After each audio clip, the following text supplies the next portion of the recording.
안녕하세요. 저는 40대 중반의 뜨개질하는 가정주부입니다. 평소 작업을 하며 즐겨 듣는 사연 열차에 제 사연이 소개된다고 하니 벌써부터 떨려오는데요. 큰 용기를 내어 사연을 보내니 잘 들어주셨으면 좋겠습니다. 그러면 뜸들이지 않고 시작해 볼게요. 저와 남편은 시댁에서 살고 있었어요. 부끄럽지만 저희가 모시고 산다는 것보단 저희가 얹혀 산다는 말이 맞는 상태였어요. 처음부터 저희가 시댁에 얹혀 산 것은 아니었어요. 신혼 때는 저희도 저희만의 보금자리가 있었고 저 역시 회사 생활을 하고 있었어요. 그런데 남편의 하던 가게가 점점 바빠져 일손이 필요해졌고 전 남편을 돕기 위해 회사를 그만두고 남편의 가게에서 일을 하게 되었어요. 하지만 그 바쁜 것도 잠시 갑작스럽게 코로나 시국이 시작되었고 다들 아시다시피 가게들은 하나둘씩 망해가기 시작했죠. 저희도 그 여파를 피해가지 못했고 결국 1년 가까이 적자를 내던 가게를 폐업하게 되었습니다. 생활고는 물론이고 그간 모았던 돈까지 다 까먹은 상태였던 터라 앞날이 막막했고 그런 저희에게 시어머니가 손을 내밀어 주어 시댁으로 들어가게 된 것이었죠. 두 사람 잘 듣거라. 살다 보면 이런 일도 있고 저런 일도 있는 거야. 그러니까 너무 낙담하지 말고 우리 집에서 지내면서 천천히 다음을 기약해 보자꾸나. 어머니, 감사해요. 제가 더 열심히 살아볼게요. 어머님, 저도 정말 감사해요. 시아버지가 돌아가시고 시어머니 혼자 있던 터라 시어머니는 오히려 저희의 합가를 반겨주는 눈치였고 그렇게 저의 시댁살이가 시작되었어요. 남편은 그날부터 닥치는 대로 일을 하기 시작했습니다. 배달, 일용직, 택배까지 할 수 있는 일은 그게 뭐든 하루도 쉬지 않고 일을 하며 다시 일어서기 위해 부단히 노력했고 저 역시 뭐라도 할 수 있는 일을 찾고 있었어요. 모든 것이 희망적이지 않은 상황에도 힘이 되었던 것은 시어머니의 보살핌과 응원을 받았다는 것이었는데 그마저도 대기업을 다니던 서방님이 결혼하며 바뀌어가기 시작했어요. 동서는 꽤 부유한 집안에서 자란 자영업을 하는 사람이었는데요. 코로나의 직격탄을 맞아 폐업까지 하게 된 저희와는 달리 동서는 친정 도움을 받아 그 위기를 무사히 넘겼다고 하더군요.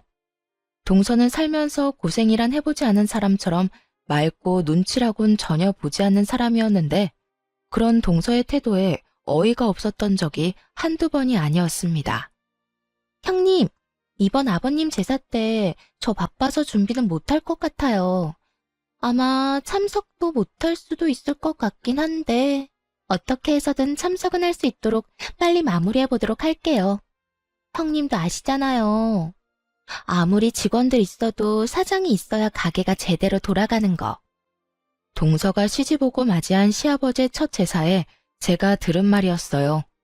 그것도 온 식구들이 다 듣는 곳에서 저렇듯 통보하듯 저에게 말하더라고요. 예의상이라도 죄송하다는 말 한마디 정도는 할 법도 한데 동서는 저에게 조금의 미안한 기색도 없어 보이더라고요. 여기까지만 해도 어이가 없는데 더 기가 막힌 건 시어머니의 반응이었어요. 들어보니 일리 있는 말이구나. 둘째는 제사 때 시간 맞춰 참석만 하려무나. 준비는 첫째가 다 하면 되니 그런 걱정은 하지 말고 말이야. 이 말을 듣는 제가 왜 기가 막힌 줄 아세요? 동서가 온갖 일을 저에게 다 떠넘겨서가 아닙니다. 물론 동서의 태도도 어이가 없고 기가 막혔지만 제가 정말 기가 막혔던 건 시어머니의 달라도 너무 다른 태도 때문이었어요. 다른 건 몰라도 시아버지의 제사만큼은 유난히 정성을 쏟았던 시어머니는 제가 시집을 오고 맞이한 시아버지의 첫 제삿날 이런 말을 했었어요. 요즘 너랑 네 남편이랑 하는 가게 바쁜 거 다 안다. 손님이 많아서 알바생을 더 늘린다는 이야기도 들었고 그래도 말이다. 시집오고 처음으로 모시는 네 시아버님 제사인데 네가 와서 하나부터 10까지 준비해야 하지 않겠어? 가게 때문에 신경 쓰이면 가게 문을 하루 닫더라도 꼭 네가 와서 다 준비하거라. 저에겐 이렇게까지 말한 시어머니가 동서에겐 저리도 너그러운 말들을 하고 있으니 제가 기가 막히고도 남지 않겠어요? 그리고 그 뒤로 이어진 두 사람의 대화는 저를 깔보고 있는 동서의 마음을 확신하게 해주었어요. 그런데 요즘도 그렇게 바쁘니? 뉴스 보니 자영업하는 사람들 너도 나도 곡소리 난다고 하던데 너는 그렇지 않아? 네, 저는 나름대로 잘 되고 있어요. 제가 열심히 하는 것도 있긴 하지만 어려울 땐 친정에서 도움을 주시기도 해서 큰 어려움 없이 잘 헤쳐나가고 있어요. 형님 친정도 형평만 좀 좋았다면 그렇게 망하는 일은 없었을 텐데.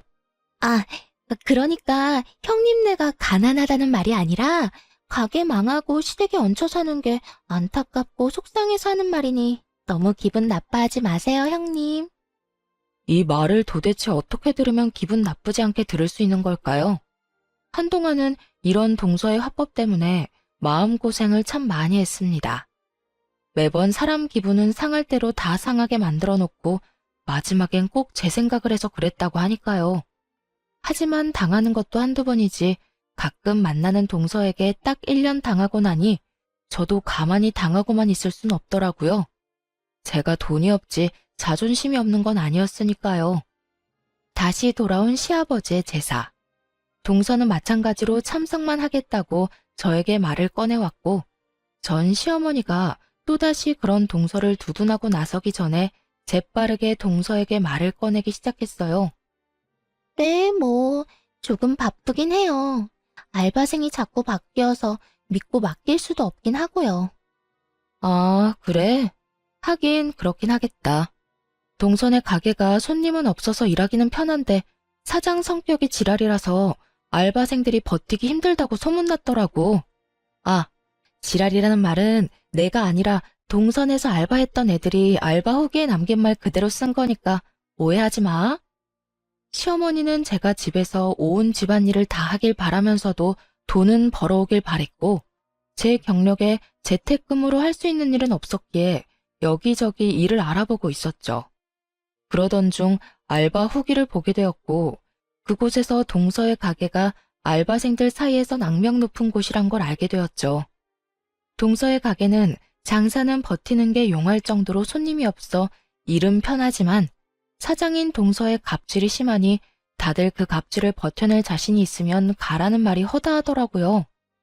거기에다 마감 시간이 10시인데 6시 이후엔 사장이 오는 일이 거의 없어 마감조 자리가 치열하다는 사실도 알 수 있었고요. 제가 굳이 이런 이야기를 꺼낸 이유를 아시겠나요? 동서는 이때껏 늦은 시간까지 가게엔 있지도 않으면서 가게 핑계를 대며 제사엔 참석도 하지 않았던 것이었어요. 그게 무슨 우리 가게에서 일했던 애들이 그런 말을 했단 말이에요? 사거리 모퉁이의 땡땡 가게가 동서 가게밖에 더 있어? 내가 요즘 소일거리라도 있을까 해서 여기저기 둘러보고 있는데 거기에 알바 경험담으로 동선의 가게가 아주 유명하더라고. 어떤 날은 손님보다 알바생이 더 많은 날도 있다며? 동선은 좋겠다. 그런 식으로 가게 운영하면 무조건 마이너스일 텐데 그래도 형편 좋은 친정에서 다 해결해 주실 거 아니야. 아, 서방님도 도와주시려나? 돈 관리는 동서가 한다고 했었지? 적금은 들고 있어? 매번 올 때마다 가방이 바뀌는 것 같던데. 동서 가게는 매달 적자인데 동서가 번 돈으로 사는 건 아닐 테고 설마 서방님 돈은 다 동서 사치하는 데 쓰는 건 아니지?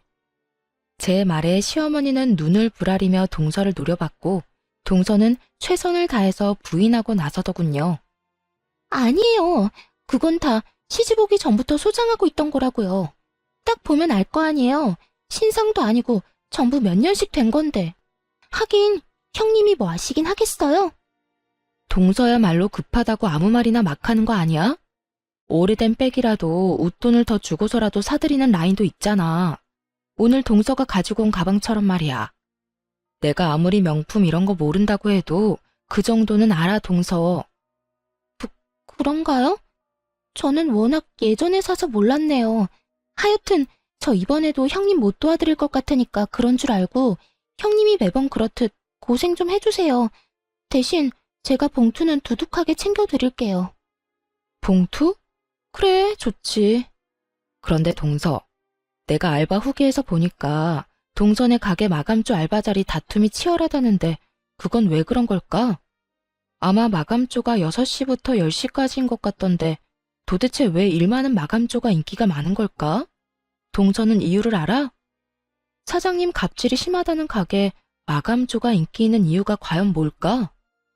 동서의 얼굴이 사색이 되더군요. 이미 코너에 몰린 동서는 이때껏 거짓말을 해대며 시댁 행사에 빠져왔던 지난 일을 들킬 위기에 처하자 재빨리 제 입을 막더니 이렇게 말하더군요. 형님이 제 가게에 이렇게까지 관심이 많은 줄 미처 제가 몰랐네요. 내가 동서한테 관심이 없진 않지. 그래서 동서, 아까 뭐라고 그랬지? 이번에도 늦는다고? 참석만 할 거라고 그랬나? 아니요. 또 참석만 할 뻔했지만 올해는 어떻게 해서든 제가 일찍 와서 한다고요. 그러니까 이번엔 형님은 좀 쉬세요. 제가 다 해보도록 할게요. 그럴래 그럼? 이번엔 우리 동서 실력 좀 볼까? 아버님이 좋아하시겠네. 능력 좋은 둘째 며느리가 제사상도 다 차려주고 말이야. 아, 네. 그리하여 동서는 처음으로 시댁에서 일이란 걸 하게 되었고 시어머니도 자신의 만류에도 불구하고 동서가 하겠다고 나서니 지켜만 보더라고요. 처음으로 맛본 승리의 맛이란 정말 짜릿하고 시원하더라고요. 그 후 동서는 좀 달라졌냐고요? 전혀요.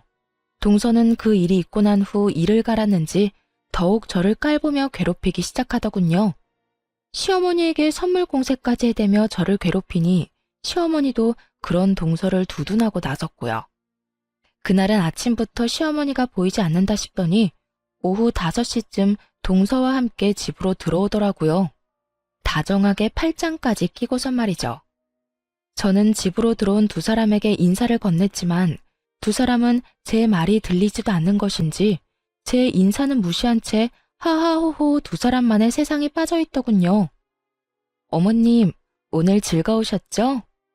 그래, 우리 둘째밖에 없구나.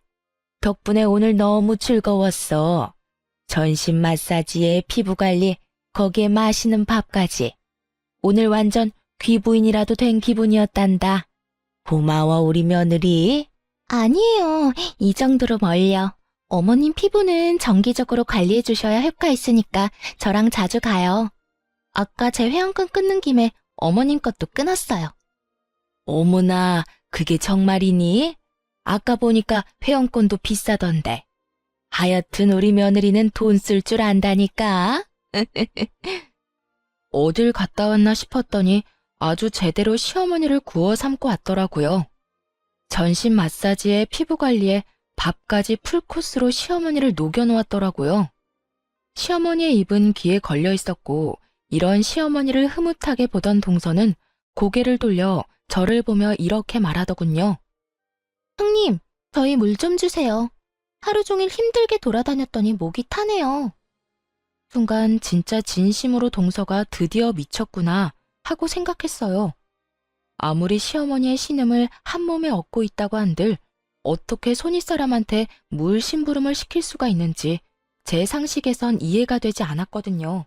제가 동서의 말에 너무 황당해 버벅거리는 사이 동서는 저를 재촉하기 시작했고 동서가 짜증을 낸다 싶으니 시어머니까지 나서 물 심부름을 시키더라고요. 형님, 못 들었어요? 물 좀 달라고요. 물 달란 지가 언젠데 아직 가만히 서 있대? 물 기다리다가 목말라 죽겠네. 그러게, 첫째야, 물 좀 가지고 오라고 하지 않니? 얼른 가서 물 좀 떠오거라. 나도 물 좀 먹어야겠다. 시어머니는 저를 보며 따지듯 말했고 저는 주방으로 가 물 2잔을 떠와 한 잔은 시어머니의 옆에 두고 한 잔은 동서의 손에 주는 척을 하며 동서의 옷에 물을 다 부어버렸습니다. 아이, 차가워. 형님, 이게 뭐 하는 짓이에요? 어머, 실수. 손이 미끄러져서 말이야. 그나저나 다 젖어서 어떻게 한대? 동서 엄청나게 찝찝하겠다. 정말 실수였냐고요? 그럴 리가요. 제가 미쳤다고 저 얄미운 동서 입에 들어갈 물을 떠다 주겠어요?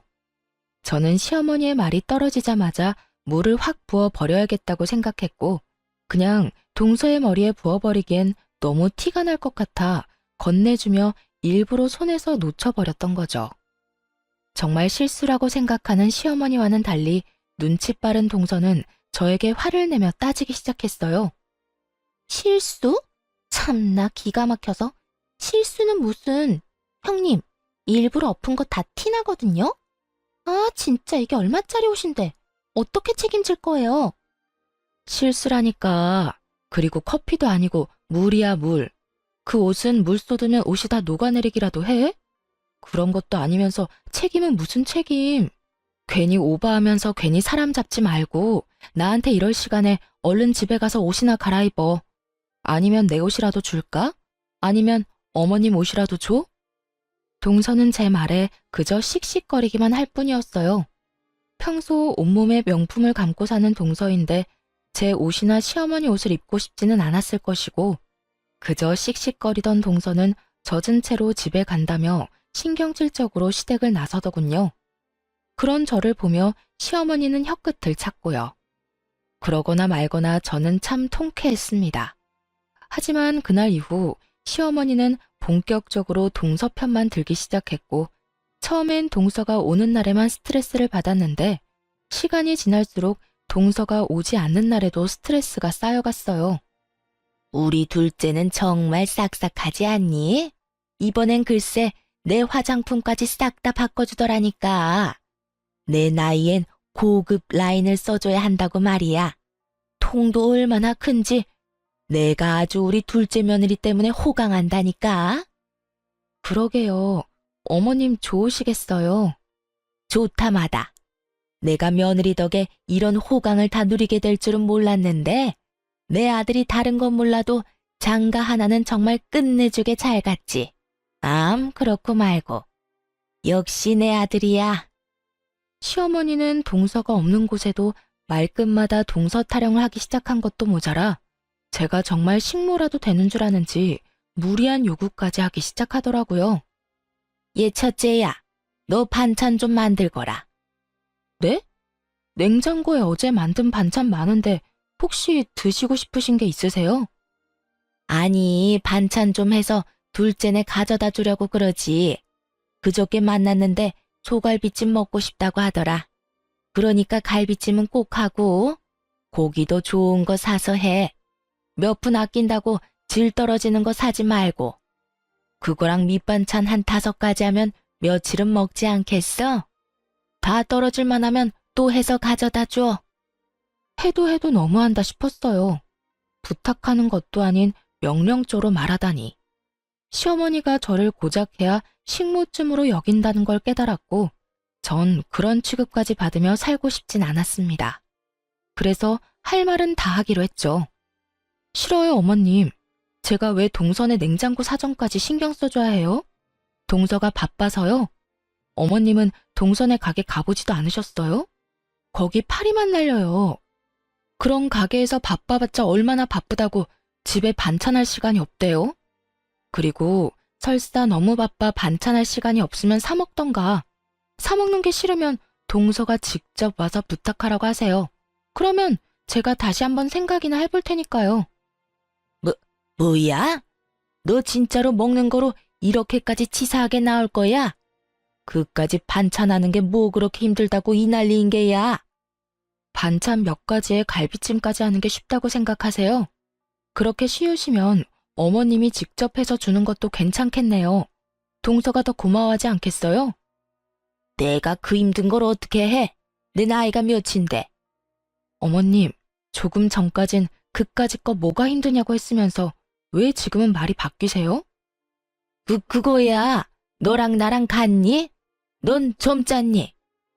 그러니까 1살이라도 더 젊은 동서한테 직접 하라고 하세요.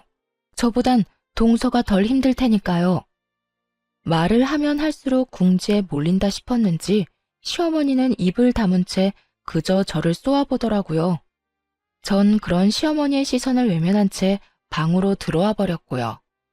그렇게 반찬 사건도 그냥 넘어가겠거니 했는데 어느 날부터 집에 반찬만 했다 하면 사라지는 일이 일어나더군요. 처음엔 그저 이상했는데 계속 그런 일이 반복되니 굳이 묻지 않아도 알 수 있었습니다. 시어머니가 저 몰래 갓 만든 반찬을 동선의 집으로 가져다 주고 있다는 사실을요. 화가 나기도 했지만 오죽했으면 노인네가 눈치까지 살펴가며 몰래 젖단지까지 할까 싶어 모른 척 해주고 있는데 눈치 없는 동서가 연락이 왔더군요. 형님, 이번 반찬은 왜 그렇게 한 거예요? 너무 짜서 먹지도 못했어요. 다음부턴 간 좀 제대로 맞춰주세요. 저흰 싱겁게 먹는 거 뻔히 알면서 이걸 먹으라고 보낸 게 맞아요? 하여튼 이번 반찬은 손도 못 대고 다 버렸으니까 그런 줄 알고 다시 만들어서 보내주세요. 동서, 그 반찬들 동서 먹으라고 만든 거 아니야. 우리가 먹으려고 만든 건데 어머님이 나 몰래 동서한테 가져다 주고 있었던 거라고. 그렇게까지 하는 어머님이 안쓰러워서 모른 척하고 있었더니 뭐가 어쩌고 저째? 그렇게 미각이 예민하면 직접 해먹어. 아니면 돈 주고 반찬 가게에서 사 먹거나. 어디서 버릇없이 다시 해내라 말아야. 다신 내 반찬 가지고 갈 생각도 하지 마. 알겠어? 전화를 끊고 나서도 화가 가라앉지 않더라고요. 건방을 떠는 것도 한두 번이지 정성스레 만든 제 반찬을 버렸다고 하는 것도 모자라 다시 해오라고 하는 동서의 말이 계속 귓가에 맴돌아 정말 몸이 다 떨려왔어요. 그런 제 모습에 남편이 무슨 일이냐고 물어오더라고요. 당시에 남편은 밤낮 없이 일하느라 집에선 쓰러지듯 잠만 자고 다시 가는 생활을 반복 중이었는데 그런 남편이 신경 쓰게 하고 싶지 않아 아무 말도 하지 않은 상태였죠. 날은 오랜만에 남편이 하루 쉬는 날이었고 하필 옆에서 통화 내용을 다 들어버린 것이었어요. 하는 수 없이 저는 그간의 일을 털어놓게 되었고 남편은 잔뜩 굳은 얼굴로 이렇게 말하더군요. 일단 알겠어. 그동안 맘고생 심했겠네. 얼마나 속상했을 거야. 이젠 내가 다 알았으니 내가 해결할게. 그러니까 조금만 더 참고 기다려줘. 난 괜찮으니까 너무 무리하지 마. 알겠지? 무리는 무슨. 내 걱정하지 말고 당신은 당신 마음이나 신경 써. 진작 나한테 말하지. 혼자 그걸 어떻게 참고 견뎠어? 하여튼 내가 빨리 집 알아볼게. 상황이 그렇게 되니 이때껏 혼자 소거리한 것이 조금 후회스럽더라고요. 진작 남편에게 털어놓고 상의했더라면 속이라도 편했을 텐데 싶어서요. 남편은 제게 말한 것처럼 바쁜 와중에도 부동산을 다니며 우리가 살 집을 알아보는 듯했고 전 그런 남편을 믿고 될 수 있으면 시어머니와 부딪히지 않고 지내고 있었어요. 그러던 어느 날 한동안 시댁에 잘 오지 않던 동서가 집으로 오더라고요. 동서는 집에 오자마자 저에게 건방진 묵례만 하고선 시어머니를 데리고 방으로 들어가 버리더군요. 그런 동서를 보며 또 무슨 일로 저러나 싶었는데 그 이유가 며칠 뒤에 밝혀졌습니다. 동서가 다녀가고 며칠 뒤 시어머니는 일을 끝내고 온 남편과 저를 불러 앉히고선 이야기를 꺼내기 시작했어요. 두 사람한테 미안한데 이제 이 집에서 나가서 살았으면 좋겠구나. 갑작스러워도 너무 갑작스러운 시어머니의 통보에 남편과 저는 당황스러웠어요. 물론 저희도 분가를 위해 집을 알아보고 있긴 했었지만 이런 식으로 갑자기 분가를 하게 될 거라고는 생각하지 못했던 터라 더욱 그랬죠. 남편은 최대한 진정시킨 목소리로 시어머니에게 물었어요. 네, 일단 그렇게 할게요. 그런데 왜 이렇게 갑자기 그런 말씀을 하시는 거예요? 혹시 무슨 일 있었어요? 그게 나 이제 둘째네 들어가서 살려고 그래. 둘째가 나 모신다고 이 집 처분하고 들어오라고 하더라. 동서가요? 동서가 어머님을 모신다고 했다고요? 그래. 둘째가 이제 자기 집에 들어와서 살라고 하더구나. 넓고 좋은 집에서 호강시켜준다고 하더구나. 내가 이 집에서 너희랑 산다고 해서 나한테 남는 게 있는 것도 없고 둘째가 그렇게 말할 때 이 집 처분하고 들어가려고 해. 동서와 둘이 무슨 이야기를 나누었나 했더니 이거였더라고요. 시어머니는 이미 부동산에 집까지 내놨다고 했고 전 이 모든 상황이 의심스러웠어요. 제가 아는 동서는 저를 골탕 먹이기 위해 시어머니에게 잘하는 것뿐 시어머니를 모시고 싶어 할 위인이 아니었거든요. 제사 모시는 것, 명절 지내는 것, 하물며 시어머니 생신도 챙기기 싫어 이런 핑계 저런 핑계를 대가며 겨우 얼굴만 비치고 선물 공세만 펼치던 동서가 시어머니 호강을 위해 시어머니를 모신다? 그건 정말 말도 안 되는 것이었죠. 하지만 이런 제 생각과는 달리 시어머니는 동서의 말을 찰떡같이 믿는 듯했고 저와 남편에게 언제까지 나갈 거냐고 묻더라고요. 그래서 하는 말인데 하루라도 빨리 집에서 나가줬으면 좋겠구나. 너희 나가고 나면 나도 짐 정리 다 해서 바로 둘째 내로 들어갈 거니. 대략 언제쯤이면 나갈 수 있겠니? 내일 부동산 가보고 적당한 집 있으면 바로 이사할 테니 걱정하지 말고 짐 정리 시작하세요. 그런데 어머니, 혹시 집 처분한 돈은 어떻게 하실 건가요? 혹시 재수 씨 주는 건 아니죠? 남편의 말을 듣는데 설마 싶더라고요. 그러면서도 드는 생각이 어쩌면 그럴 수도 있겠다 싶더군요. 그날 동서와 시어머니는 방에서 꽤 긴 시간 동안 이야기를 나누었고 중간중간 시어머니의 놀란 소리나 탄성 소리 등이 들려왔었거든요.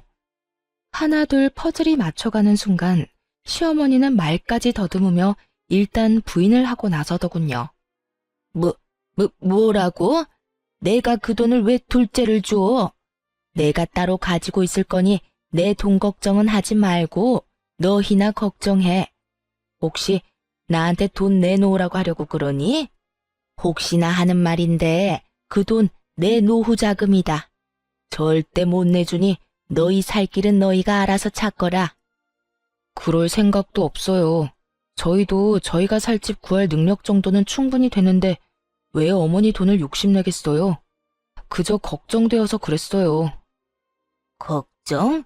무슨 걱정? 혹시나 그 돈 재수 씨한테 투자했다가 잘못되기라도 하면 가족도 잃고 돈도 잃을 수 있으니 조심하시라고 말해주려고 했죠. 설사 그런 일이 있더라도 내 돈이니 너는 상관하지 말거라. 자꾸 돈 이야기 꺼내면 내 입장에선 네가 내 돈 노린다고 생각할 수밖에 없어. 그러니까 그만해. 그런 거 아니라고 방금도 말했잖아요. 정말 걱정되어서 한 말인데 왜 그렇게 화를 내세요? 그러니까 내 돈 걱정을 네가 왜 해? 집도 절도 없어서 내 집에서 이때껏 얹혀 산 주제에. 하여튼 너랑 이래서 이야기도 하고 싶지 않은 거야. 너랑 이야기만 했다 하면 좋던 기분도 나빠진다. 얼른 들어가. 이사 갈 날 정해지면 말해주고. 저 역시 마찬가지예요. 예전부터 늘 이런 식이었어요. 대기업 다니는 둘째만 아들 취급하시고 제 말은 늘 무시하고.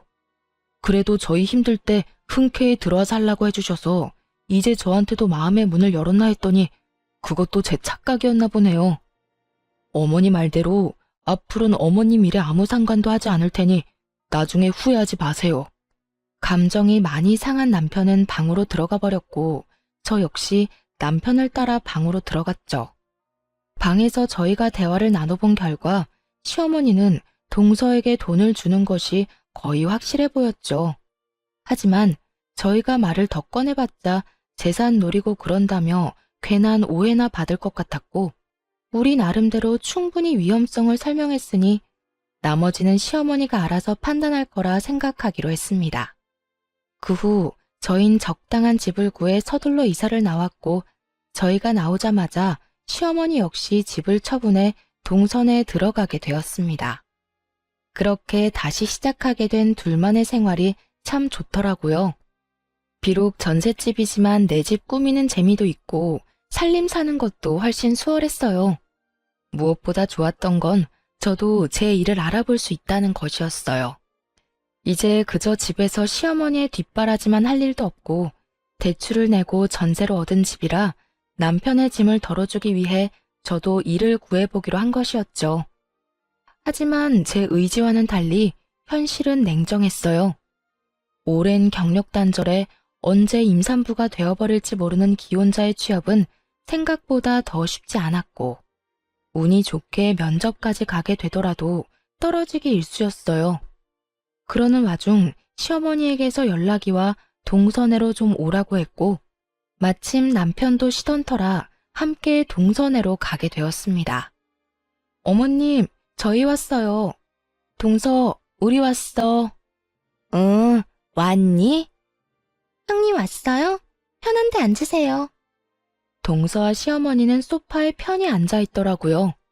저희가 왔는데도 불구하고 시어머니는 물론이고 동서까지 엉덩이 한 번을 떼지 않더라고요. 저희는 동서의 말대로 보이는 곳에 자리를 잡고 앉으려고 했고 그 순간 저를 향해 손을 뻗은 시어머니가 이렇게 말하더군요. 앉긴 뭘 앉아? 너 청소 좀 해라. 너도 알다시피 내가 먼지에 예민하지 않니? 둘째가 요즘 가게가 바빠서 청소를 못해서 그런지 내가 요즘 컨디션이 너무 안 좋아. 처음엔 제가 무슨 말을 들은 건가 했어요. 아무리 동서에게 홀린 시어머니라도 이런 말까지 할 리가 없다고 제가 잘못 들었을 거라 생각했는데 그게 아니더군요. 네? 저더러 동선에 청소를 하란 말인가요? 그래. 그러면 여기 또 누가 있니? 둘째는 이때까지 일하다가 왔는데 또 집안일을 하리? 넌 집에서 아무것도 하는 것 없이 노니까 힘이 남아돌 것 아니니? 그리고 너 청소 깨끗하게 잘하잖아. 그렇게 서 있지 말고 얼른 청소 좀 해. 이건 해도 해도 너무하는 행동이다 싶었어요. 제가 시어머니와 함께 살 때는 시어머니 집을 청소하는 것이야 당연하지만 시어머니가 산다고 해서 제가 동서 집을 청소하는 건 당연한 것이 아니잖아요. 하지만 시어머니는 당연하다는 듯 저에게 집안일을 시키고 있었고 전 그런 시어머니에게 싫다고 하며 따지고 들었어요. 싫어요. 여기 동서 집인데 제가 왜 청소해야 해요? 제가 힘이 남아 돈다고요? 제가 청소를 잘해서 그렇다고요? 어머님, 제가 설사 힘이 남아 돌고 청소를 엄청나게 잘한다고 해도 동서 집은 절대로 청소할 맘 없으니까 정 집이 더러워서 힘들면 돈 주고 청소업체 부르세요. 동서, 돈도 많은데 청소업체 좀 불러드려. 괜히 이딴 일로 사람 오라가라 하지 말고. 동서도 참 생각이 없다. 어머님이 이런 말도 안 되는 생각으로 날 부르는 거 알았으면 동서라도 말렸어야지 뭐 했어? 아님 동서가 부추겼어? 형님은 오라고 하면 올 테니까 오거든 청소나 시키세요. 하고 동서가 부추겼냐고. 저는 한 번에 두 사람에게 질책을 쏟아냈고 동서는 전곡을 찔려 얼굴만 붉힌 채 아무 말도 하지 못하고 있었고 시어머니가 나서 저에게 화를 내더군요. 너 무슨 말을 그따위로 하는 거야? 왜 꾸준 둘째를 잡아? 내가 불렀고 나 혼자 청소시킨 거니 둘째한테 뭐라고 하지 마라. 그리고 시부모 있는 집이 시댁인 거지 어딘 내 앞에서 훈육질이야? 넌 그냥 내가 하라고 하면 되는 거야. 그러니까 잔말 말고 청소나 해. 어디 능력도 없어 제대로 된 일자리 하나 없는 게 누구 보고 생각이 있다 없다를 논해? 자기 분수를 알아야지. 참 할 말이 없더군요. 아니, 정확히는 떠오르는 말이 욕뿐이라 마땅한 말을 고를 수가 없는 상태였어요. 그렇게 열심히 할 수 있는 말을 골라내는 사이 남편이 화가 단단히 났는지 시어머니에게 화를 내며 따지고 들더군요. 어머니, 이 사람한테 그딴 식으로 말하지 마세요. 이 사람 저만 안 만났으면 멀쩡히 회사 생활 잘하면서 남들처럼 떵떵거리면서 살았을 거라고요. 저 돕는다고 회사 그만두고 가게 하다가 잘못돼서 이렇게 돼버린 것도 미안한데 어머니까지 그렇게 말해야 하겠어요? 남편은 시어머니의 언행을 지적하며 저를 감싸주기 시작했고 그런 남편의 태도에 시어머니는 어이가 없다는 듯 삿대질까지 하며 언성을 높이기 시작했어요. 아니, 이 녀석이 지금 누구한테 소리를 질러대는 거야? 내가 네 부모다. 내가 널 낳아준 엄마라고. 그런데 감히 내 앞에서 네 마누라 편이나 든다고 나한테 소리를 질러? 오죽했으면 이러겠어요. 사람 무시해도 정도가 있지. 어떻게 손 아래 사람 집 청소를 시킬 수가 있어요. 앞으로 이런 일론 연락도 하지 마세요. 아니, 앞으로는 어머니가 사랑하는 둘째 아들, 둘째 며느리랑만 사세요. 괜히 밉고 싫은 저희한테 연락하지 말고요. 뭐야? 너 지금 연이라도 끊자 이 말이야? 그렇게 받아들이셨다면 그렇게 해도 되고요. 어차피 저한테나 이 사람한테나 관심도 애정도 없잖아요. 남편은 시어머니의 눈을 똑바로 바라보며 말했고, 그런 남편을 보던 시어머니는 피식거리며 콧방귀를 뀌더니 남편의 말에 한술 더 보태 말하기 시작하더라고요. 그래? 그러면 그렇게 하자. 너 앞으로 나한테 연락도 하지 말거라. 살다가 힘들어도 나한테 연락하지 마라. 난 이제 너 같은 아들 없다. 내가 죽었다고 해도 장례식장에도 오지 말거라. 홧김에 하는 말 아니니 오해 같은 거 하지도 말고 아예 부모 없다고 생각하고 살아. 그렇게까지 말해주니 마음이 한결 가볍네요. 그러면 잘 사시고 건강하세요. 남편과 저는 집으로 돌아왔고 그 뒤론 시댁 식구들과 연락도 하지 않고 살았어요. 여전히 전 취업을 위해 열심히 노력하고 있었지만 역시나 취업은 되지 않았고 여러 가지 고민하던 중 제가 시간 날 때마다 만든 뜨개질 제품을 온라인에 팔기 시작했습니다. 그러면서도 일자리는 계속 찾고 있었는데 잊고 지냈던 동네 어플에서 동서 가게 이야기를 또 보게 되었어요. 그건 다름 아닌 동서의 가게가 결국 망해버렸다는 글이었는데 무슨 일인지는 모르나 가게로 빚쟁이들이 찾아오고 한바탕 난리가 났었다고 하더라고요. 여보, 동서 가게 망했나 봐.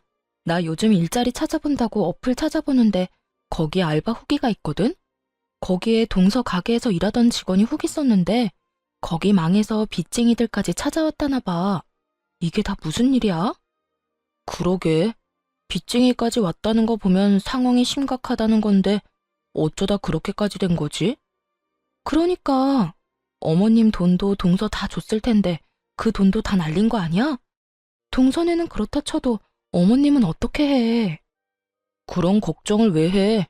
알아서 하겠지. 당신 혹시나 어머니한테 연락이 와도 연락 딱 끊어?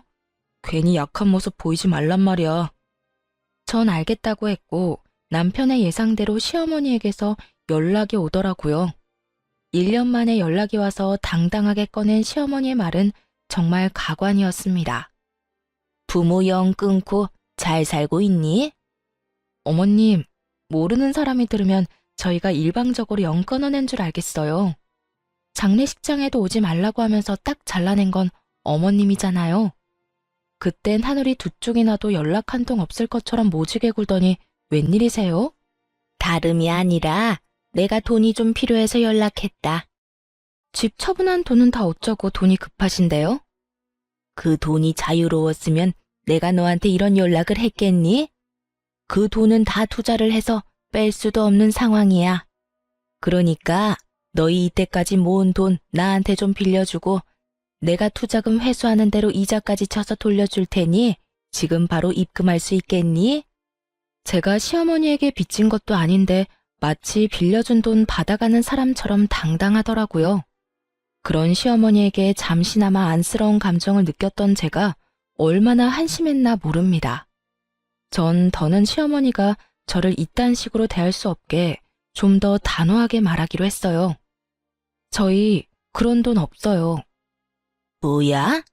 너흰 도대체 뭐 하고 살길래 그까짓 돈 몇 천만 원이 없는 게야? 하긴 가장은 변변한 직장도 없이 일용직이나 하고 다니고 능력 없는 마누라는 집에서 밥이나 축내고 있으니 그런 돈이 있을 리가 없겠지. 혹시나 했던 내가 바보였어. 그나저나 넌 언제까지 그렇게 놀고 먹을 거니? 정 안 되면 너도 일용직이라도 나가서 한 푼이라도 더 벌어봐. 그렇게 살아서 어디 살림이라도 나아지겠니? 시어머니는 저를 깔아뭉개는 많은 말들을 서슴없이 쏟아내고 있었고 저 역시 시어머니의 말을 들으며 분노가 폭발하고야 말았습니다. 어머님, 제가 그까짓 몇 천만 원이 없는 게 아니라 어머님을 빌려줄 그런 돈이 없다는 말이었어요. 뭐야? 너 지금 이 시험이 놀리는 게야? 너 지금 나랑 말장난해? 제가 왜 어머님이랑 장난 같은 걸 하겠어요. 시간 남아도는 것도 아닌데요. 그리고 저요, 어머님 돈 동서한테 다 넘긴 거 알고 있어요. 거기에다 그 돈까지 투자한 동서 가게 확 망해버린 것도 알고 있고요. 시어머니는 당황하기는커녕 더욱 당당하게 돈을 요구하더라고요. 차라리 제가 다 알았다는 것이 다행이라는 듯이 말이죠. 그래? 다 안다니 이야기가 더 쉽겠네. 오히려 더 잘 됐어. 너도 알다시피 둘째네가 요즘 좀 어렵다. 그래서 나도 어려워졌고. 부모가 이렇게 힘든 상황이면 자식인 너희가 날 도와야 하지 않겠니?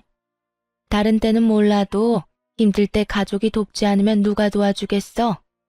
너희 힘들 때도 내가 도와주지 않았니? 그러니까 당장 있는 돈 다 보내거라. 참 당황스럽기도 화가 나기도 하더라고요.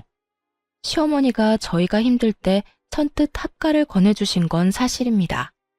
그 마음은 지금까지도 감사하게 생각하고 있고요. 그런데 저희는 그 힘든 형편에도 시어머니가 원하던 과한 월세와 함께 두 사람 몫의 생활비까지 다 들이며 살았어요. 결코 그저 얹혀 산 것이 아니었어요. 거기에다 집안 살림부터 시작해서 시어머니의 식모 노릇을 하며 살았으니 저흰 할 만큼 했다는 생각을 합니다.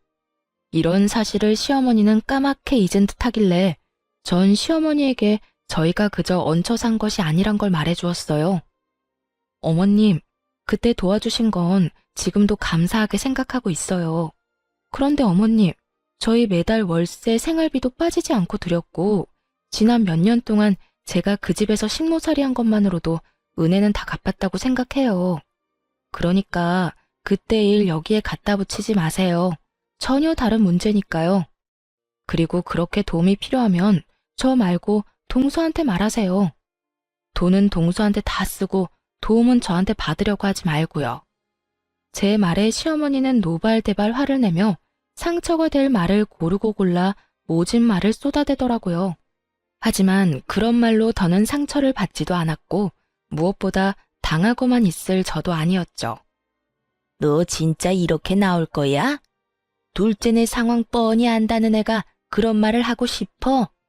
둘째가 나를 도울 상황이 됐으면 내가 너한테 이딴 전화나 하고 있겠어? 생각이 짧은 거니 아니면 그냥 머리 자체가 나쁜 거니? 그러는 어머님은요?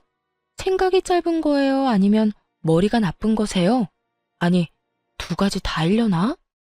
저한테 어떻게 했고 남편한테 무슨 말까지 했는지 아직까지 기억이 생생한데 저희가 도와줄 거라 생각했어요? 이렇게 저한테 전화해서 화내도 제 주머니에서 10원 한 푼 나오지 않을 테니까 그런 줄 알고 다신 연락하지 마세요. 전 그대로 전화를 끊어버렸고 시어머니의 전화를 받지 않았어요. 알아보니 동서의 친정이 망해버렸다고 하더라고요. 동서가 시어머니를 자신의 집으로 데리고 갈 땐 이미 친정은 망해가고 있었고 동서는 다들 예상하다시피 시어머니의 재산을 탐내고 데리고 간 것이 맞았단 것이었죠. 동서의 술수에 속아 넘어간 시어머니는 집을 처분한 돈뿐만 아니라 품고 있던 돈까지 다 동서에게 넘겨버렸고 그 돈으로 동서는 가게에서 나는 적자를 막았던 것이었고요. 친정도 망한 와중에 시어머니의 돈까지 끌어다 썼으면 그제라도 정신을 차리고 열심히 살아야 할 동서는 그저 사치를 부리며 살았다고 하더라고요. 거기에다 가게 운영 부족은 여전했으니 1년 동안 버티고 버티던 가게는 폭삭 망해버린 것이었던 것입니다. 시어머니가 제게 연락을 해 돈을 빌려달라 했을 땐 이미 동서 내외는 이혼 소송 중이었고 시어머니는 그 집에서 쫓겨나 혼자 월세살이를 할 때라는 걸 알 수 있었어요. 그런 와중에도 저에게 자존심을 세우느라 월세방 사는 자신의 불쌍한 처지는 한마디도 하지 않고 끝까지 당당한 태도로 저에게 돈을 뜯어가려고 했던 것이었죠. 애초에 갚을 마음도 능력도 되지 않으면서 말이죠. 저는 이런 모든 사실을 남편에게 알려주었어요. 여보, 요즘 어머님 월세살이 한다고 하더라. 동서 가게만 망한 게 아니라 친정까지 망해서 빚쟁이들한테 쫓기다시피 한다나 봐. 서방님은 이혼 소송 중이고. 그래서 나한테 돈 빌려달라고 했나 봐. 당신 어머님 저대로 둬도 괜찮겠어? 안 괜찮을 건 뭐 있어? 어머니 한 말 잊었어? 본인 장례식장에도 오지 말라고 했잖아. 나 어머니한테 남은 정도 없고 감정도 없어. 어머니가 월세살이를 하든 길바닥에 나 앉았든 나하고는 상관없는 일이라고 생각하면서 살 거야. 그런 일은 없겠지만 혹시나 이제 와서 어머니가 잘못했다고 싹싹 빌어도 받아줄 생각 없으니까 당신도 그렇게 알고 더는 그쪽으로 신경 쓰지 마. 알겠어. 난 다 상관없는데 혹시나 당신 마음 안 좋은데 괜히 나 때문에 이러지도 저러지도 못하나 싶어서 물어본 거야. 다 알아, 당신 마음. 그런데 있잖아, 여보. 나는 어머니보다 당신이 더 중요해. 어머니가 당신한테 그렇게 함부로 대하고 상처 주는 거 두 번 다신 보고 싶지 않아. 그러니까 어머님 신경 이제 쓰지 말고 우린 우리끼리 잘 살자. 전 알겠다고 했고 그 후론 그쪽으론 신경 안 쓰고 살았던 것 같아요. 시어머니에게서도 연락이 오지 않았고요. 가끔 서방님에게 연락이 오곤 했는데 동서와 이혼을 하고 난 후 시어머니를 모셔보라고 했지만 이미 동서와 살며 씀씀이가 커질 대로 커진 시어머니를 도저히 감당하지 못해 서방님 역시 연을 끊고 산다고 하더라고요. 시어머니는 여전히 월세살이를 하며 청소 일용직을 다닌다고 했고요. 뭐 그마저도 일하는 사람들과 다퉈 쫓겨날 수도 있다는 이야기도 들을 수 있었네요. 남편과 저는 잘 지내고 있습니다. 남편은 여전히 어떤 일이든 열심히 하고 있고 전 다른 사연에서 듣던 것처럼 대박이 나진 않았어요. 하지만 여전히 꾸준히 노력하며 지내고 있고 그 덕분인지 제가 만든 상품을 팔아 꾸준히 생활비 정도는 벌고 있답니다. 앞으로 혹시나 시어머니가 깊은 반성을 하며 진심 어린 사과를 해온다면 다시 연락을 하며 지내긴 하겠지만 그렇지 않다면 이대로 연을 끊은 채 살 예정이에요. 시어머니의 성격상 절대 저희에게 굽히고 들어올 사람이 아니니 사실상 연을 완전히 끊은 거나 마찬가지겠네요. 돈이 많지 않지만 남편과 저는 여전히 사이가 좋고 행복하며 앞으로도 행복하게 잘 살아보려고 합니다. 힘을 합쳐 열심히 살다 보면 저희도 술술 잘 풀리는 날이 오지 않겠어요? 이로써 저의 사연도 끝이 났습니다. 제 사연 들어주신 모든 분 감사합니다.